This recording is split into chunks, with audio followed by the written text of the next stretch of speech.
Welcome to our channel.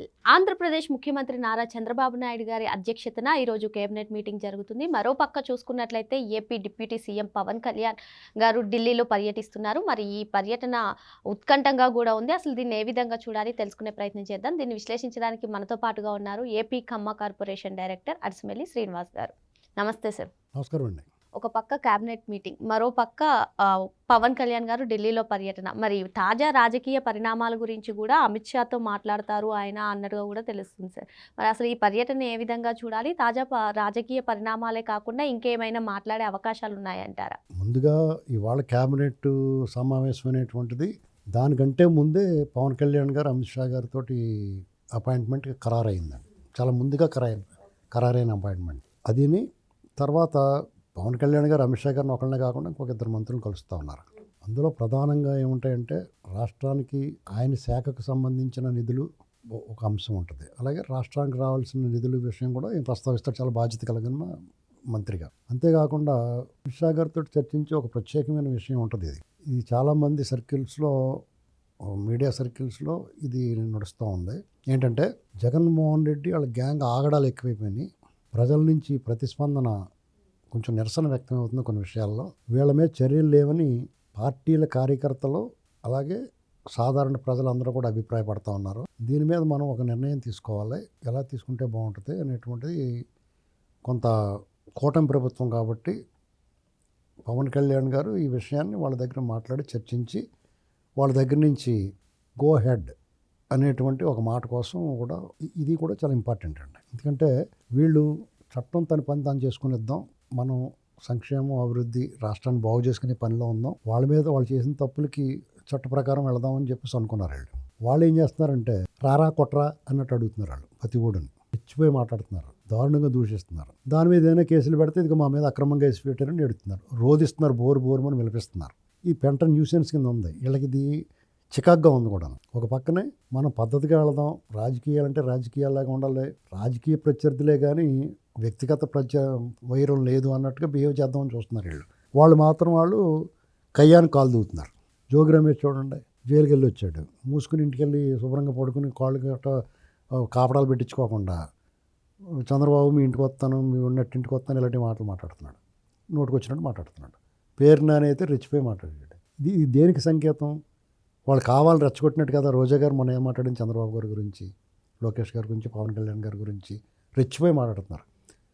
ఈయన జగన్మోహన్ రెడ్డి గారు అయితే పెమసాని చంద్రశేఖర్ ఎవరో ఎంపీ అంట ఇది మాట్లాడుతున్నాడు.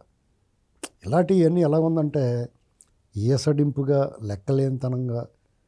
ఇప్పుడు నువ్వు లెక్క చేయాల్సిన అవసరం లేదు. మీ ఇద్దరు విడివిడిగా, నువ్వు ఒక వ్యాపారస్తుడు ఆయన ఒక వ్యాపారస్తుడు అయితే నువ్వు లెక్క చేయక్కర్లేదు.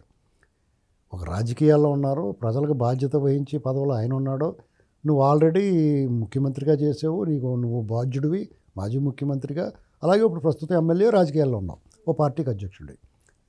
కొంత ప్రివిలేజు, ఆనరు, మర్యాద, మన్నన, ఎదటి వాళ్ళు గౌరవం ఇవ్వటం, నువ్వు తీసుకోవటం అనేటువంటి జరగాలి. నువ్వు అటువంటివి ఏం పాటించట్లేదు కాబట్టి నాలుగోడు కూడా నిన్ను ఏమయ్యా జగన్ మాట్లాడుతున్నారు. అది నువ్వు ఏడుతో కూర్చుంటున్నారు మీ వాళ్ళు. ఏదైనా అంటే చెప్తే వింటలేదు, వీళ్ళు ఎవరైనా కొడితే ఎడుతున్నారు. నువ్వు కరెక్ట్గా ఉంటే నిన్ను ఎవడైనా అంటే వాళ్ళకే సిగ్గేస్తుంది, ఇదేంటి ఎంత పద్ధతిగా ఉన్నాడు మనిషి అని. మీకు ఏమి ఉండదు. చంద్రబాబు నాయుడు గారు ఎంత పద్ధతిగా ఉన్నా, లోకేష్ గారు కూడా జగన్మోహన్ రెడ్డి బర్త్డే కట్ట విషెస్ చెప్పి జగన్ అన్నా బాగున్నావా అని మాట్లాడుతున్నా కానీ మీరేమో కనీసం వాళ్ళ సమాధానం కూడా సరిగ్గా చెప్పరు.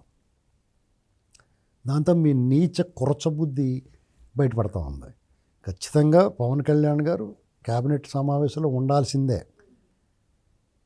అయితే ఆయన ఏమనుకుంటున్నారు, ఇప్పుడు చంద్రబాబు గారు వేరు, పవన్ కళ్యాణ్ గారు వేరు కాదు, వాళ్ళిద్దరూ మనుషులే వేరు కానీ ఆత్మ ఒకటే అన్నట్టుగా ఉన్నారు వాళ్ళ వ్యవహారం. లోకేష్ గారు కానీ వీళ్ళంతా. పైగా ఆయన ఇద్దరు మంత్రులు ఉన్నారు, ఆయన చెప్పాల్సినది ఏదో ఆయన తరపున వాళ్ళ మంత్రులు చెప్తారు, అది పెద్ద సమస్య కాదు, చంద్రబాబు గారు హ్యాండిల్ చేయగలుగుతారు. ఇప్పుడు ఇది ముందుగా ఖరారైన అపాయింట్మెంట్లు కాబట్టి రాష్ట్ర ప్రయోజనాలు, పార్టీల ప్రయోజనాలు, రాష్ట్ర ప్రజల ప్రయోజనాలు, ఆర్థికంగా ఈ రకమైన నేరపూరిత చర్యల మీద చర్యలు తీసుకునే విధంగా ఉండడానికి దోహదపడుద్ది. డెఫినెట్గా పవన్ కళ్యాణ్ గారు వచ్చిన తర్వాత కూడా కొంత మార్పులు కనిపిస్తాయి. కొంతమందిని ఏం లేదండి, ఇప్పుడు ఈ దర్యాప్తులన్నీ కూడా జగన్మోహన్ రెడ్డి ఇంటి ముందుకు వచ్చి ఆగున్నాయి కొన్ని. అంతేకాకుండా ఇప్పుడు సుబ్బారెడ్డి కానీ ఇప్పుడు నెయ్యి విషయంలో అది అసలు నెయ్యే వాడలేదని చెప్పి తెలిసిన తర్వాత కూడా ఇదిగో జంతుకోవు లేదు, నెయ్యే వాడలేదంటే జంతుకోవు. వాళ్ళు ఎంత సిగ్గులేని వ్యవహారం అంటే అడ్డగోలుగా వాదిస్తున్నారు వాళ్ళు. అతను పడుకున్న గుర్రం లేపు తెచ్చుకున్నాడు, సుప్రీంకోర్టు ద్వారా దర్యాప్తు సంస్థలు ఏర్పాటు చేయించుకున్నాడు. వాళ్ళే చెప్పారు అసలు నెయ్యి కాదురా బాబు, అదంతా కెమికల్కి ఇంట్లో కూర్చొని వండేశారని చెప్తున్నారు. అసలు పాలు లేకుండా, గేదెలు లేకుండా, ఆవులు లేకుండా ఆ నెయ్యి వచ్చేసింది. అది కల్తీ నెయ్యి, అసలు నెయ్యే కాదు కదా. ఆ మాత్రానికి వెళ్ళడం నెయ్యి లేనప్పుడు కల్తీ ఏంటంటే అంటారు కూడా వాళ్ళు. అంతే కదా, వాళ్ళు మాట్లాడే మాట అలాగే ఉంది. అంతే కదా, మరి నెయ్యి లేనప్పుడు కల్తీ ఏంటి అంటారు వాళ్ళు. అంటే మీరు ఎంత అపచారం చేశారనేటువంటి తెలియదు. కోట్లాది మంది భక్తుల విశ్వాసాలు దెబ్బతీశారు. ఇప్పుడు అందులో జంతుకోవు కలిసింది చంద్రబాబు నాయుడు గారు అన్నాడో క్షమ, వాళ్ళకి తెలియంది ఏంటంటే ఇప్పుడు కూడా ఉంది అది. కోట్లాది మంది భక్తుల మనోభావాలు దెబ్బతినకుండా ఉండడం కోసం దాన్ని హైడ్ చేశారు అంతే. బయటకు ప్రచురం కోర్టుకు వచ్చిన దాంట్లో ఉంటుంది. రేపమాప తీసుకెళ్తారు, సుబ్బారెడ్డి ఏం వదిలిపెట్టరండి, ఎవరినే వదలరు. ఈ విషయంలో మనమే కొంచెం తొందరపడుతున్నాం. మన ఆత్రం, మనకు తొందర ఉంది కదా, మనకి వాళ్ళు ఇప్పుడు అయిపోవాలి అరెస్ట్ అంటే కుదరదు.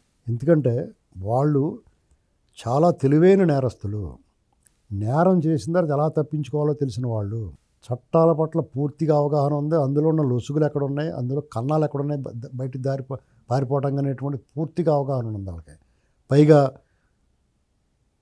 వాళ్ళు డబ్బు వెచ్చించి సమర్థుడైన, ఎక్కువగా అడ్డగోలుగా వాదించే వాళ్ళు పెట్టుకోగలుగుతాడు. వాళ్ళకున్న పరపతి ఉపయోగించి కొంత వెసులుబాటు, కొంత అనుకూలమైన ఆటలు తెచ్చుకోగలుగుతారు. ఇది అందరికీ తెలిసిందే. అయినా సరే చట్టం కానీ న్యాయస్థానాలు కానీ నిన్ను వదిలిపెట్టవు. వాళ్ళకి ఎప్పుడన్నా దొరికితే తాత్కాలిక ఉపశమనం దొరుకుద్ది. శాశ్వతంగా ఇప్పుడు చూడండి, ఆయన కేసుల నుంచి బయటకు వచ్చేయగలిగాడా? తాత్కాలిక ఉపశమనం మీద ఉపశమనం 13 ఏళ్ళు గడిచిపోయింది. వాళ్ళకి కూడా సిగ్గేస్తుంది, ఇది ఎట్రా బాబు అని చెప్పేసి. దర్యాప్తు సంస్థలతో పాటు అందరికీ కూడా ఈ జగన్మోహన్ రెడ్డి కేసు వల్ల ఈ దేశానికే మచ్చొచ్చింది. న్యాయ వ్యవస్థకి, ఎగ్జిక్యూటివ్ వ్యవస్థకి, పొలిటికల్ శాసన వ్యవస్థ కూడా మచ్చ కింద కనపడుతుంది. అందరూ కూడా వీటి మీద అనుమానాలు వచ్చేసినాయి అందరికీ. కాబట్టి డెఫినెట్గా అతను ఉపేక్షించరు ఏమీ. ఈ విషయం కూడా చర్చకు వస్తుంది. చర్చకు వస్తే అమిత్ షా గారు ఎన్నాళ్ళ అండి, తీసుకోండి, చేయండి, మేమే వద్దన్నామా అనడం ఆయన వెంటనే మొదలెడతారు. గవర్నర్ గారు కూడా వెంటనే ఇలా వీళ్ళు వెళ్ళకుండానే సంతకం పెట్టి పంపించేస్తాడు. ఇలాగ తీసుకెళ్ళి కూర్చోబెడతారు. ఇది జరగబోద్దు. క్యాబినెట్ సమావేశంలో చర్చ జరుగుద్ది. అవసరమైతే ఫోన్లో మాట్లాడుకుంటారు. ఆయన వచ్చిన తర్వాత వివరం చెప్తారు, జరిగింది. ప్రకటన వస్తుంది కదా బయటికి. దానికన్నా ముందే వాళ్ళు చర్చించుకుంటారు. అసలు ఏం మాట్లాడదలుచుకున్నారు కూడా చర్చ చేసుకుంటూ ఉంటారు. ఏముంది, వాళ్ళు విడివిడిగా ఏం లేరండి. అంటే మొత్తానికి ఆగడాలన్నీ కూడా చెక్ పెట్టేందుకే మీకు ఖచ్చితంగా ఇప్పుడు చిల్లర కేసుల విషయం వెళ్ళరు, కానీ ముఖ్యంగా ప్రధానంగా బీజేపీకి హిందూ మతం అనేటువంటిది, ఆ హిందూ ధర్మం అదో బేస్ వాళ్ళకి. అక్కడ దెబ్బ పడుతున్నప్పుడు డెఫినెట్గా వాళ్ళు చర్యలు ఉంటాయి. కొంతమంది స్వామీజీలు వాళ్ళు సరిగ్గా మాట్లాడలేదు. ఏదైనా గుడి కూల్చేశారంటే గంగిర్లు ఎత్తిపోయి వచ్చి మాట్లాడేస్తూ ఉంటారు పింక్ డైమండ్ గురించి. అది గరగాట ఆడిన వాళ్ళు ఎవడో మాట్లాడలేదు. ఇప్పుడు తప్పు కదా అది. ఇలాంటి వ్యత్యాసాలు వస్తున్నాయి. మనం దీని మీద చర్యలు తీసుకోకపోతే ఎవడో ఆసక్తి పోతుంది అందరికీ. దీన్ని పట్టించుకుని కూడా లేకుండా పోయి మన అసలు జీవన విధానం, హైందవ ధర్మానికే దెబ్బ అనేటువంటి విషయాన్ని కూడా చెప్తారు వాళ్ళు. కాబట్టి డెఫినెట్గా ఇప్పుడు జగన్మోహన్ రెడ్డి డైరెక్ట్ ఇన్వాల్వ్మెంట్ లేకపోవచ్చు ఇందులో, కానీ అతను ముఖ్యమంత్రిగా ఉండగా అతను నియమించిన వాళ్ళు, ఆ చైర్మన్ అధీనంలో అది ఉండగా అతనికి. ఇప్పుడు వైవి సుబ్బారెడ్డికి తెలిసినప్పుడు జగన్మోహన్ రెడ్డి గారికి తెలియకుండా ఎందుకు ఉండదు? అసలు వాళ్ళ అనుమతి లేకుండా చేయలేదు. వేరే వాళ్ళు ఎవరైనా అయితే కొంచెం స్వతంత్రత ఉంటుందేమో, కానీ జగన్మోహన్ రెడ్డి అయ్యంలో ప్రతిదీ కూడా సెంట్రలైజ్డ్. అలాగే సుబ్బారెడ్డి తెలియకుండా ఆ కల్తీని ఆ నెయ్యి వాడారంటే, నెయ్యి లాంటి పదార్థాన్ని వాడారంటే ఎవరు నమ్మరు. ఆల్రెడీ అతను అనుబంధ ఛార్జ్ షీట్లో అతని పేరు కూడా వస్తుంది. కాబట్టి దీని గురించి ఎవరు ఎక్కువ వర్రీ అవ్వక్కలేదు కదా, వేచి ఉండాలి కొన్ని విషయాల్లో. ఎందుకంటే ఆషామాషిగా అప్రమత్తంగా లేకుండా అతని మీద కేసు పెట్టి లోపలేస్తే వెంటనే వచ్చేస్తాడు. పైగా జగన్మోహన్ రెడ్డి అనుకూలంగా ఉన్న వాళ్ళు జీపీలు, పీపీలు చాలామంది ఉన్నారు మొన్నటిదాకా. వాళ్ళందరూ ఉండి ఏం చేస్తారంటే, వాళ్ళు బెయిల్ వచ్చినప్పుడు వాళ్ళు చేతులు కళ్ళు మూసిన తర్వాత ఉంటారు. అది పట్టించుకోరు, అడ్డుకోరు, బెయిల్ ఇవ్వకూడదని.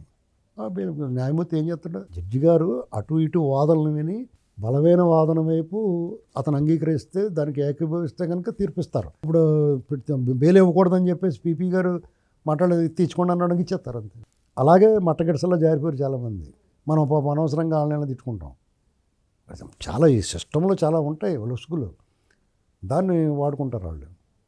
ఇప్పుడు వాళ్ళందరూ వెళ్ళారు చాలామంది. అందుకనే ఇన్నాళ్ళ ఆలస్యం చాలామంది తెలుసుకోవాల్సింది అది. కొన్ని వ్యవస్థల్లో వాళ్ళ మనుషులు ఉంటారు. ఆ మనుషులందరూ వాళ్ళ సమయమై పక్కపోయిన తర్వాత మళ్ళీ వాళ్ళకి ఎదురుగాలు వేస్తూ ఉంటుంది. ఇది జరిగింది. మరి మొత్తానికి రాష్ట్రంలో వైసీపీ చేస్తున్నటువంటి ఆగడాలకి చెక్ పెట్టే ప్రయత్నంలో భాగంగానే పవన్ కళ్యాణ్ గారు అమిత్ షాని కలవబోతున్నారని చెప్పి సార్ చెప్తున్నారు. మరో అంశంతో మళ్ళీ కలుద్దాం. Thank you sir.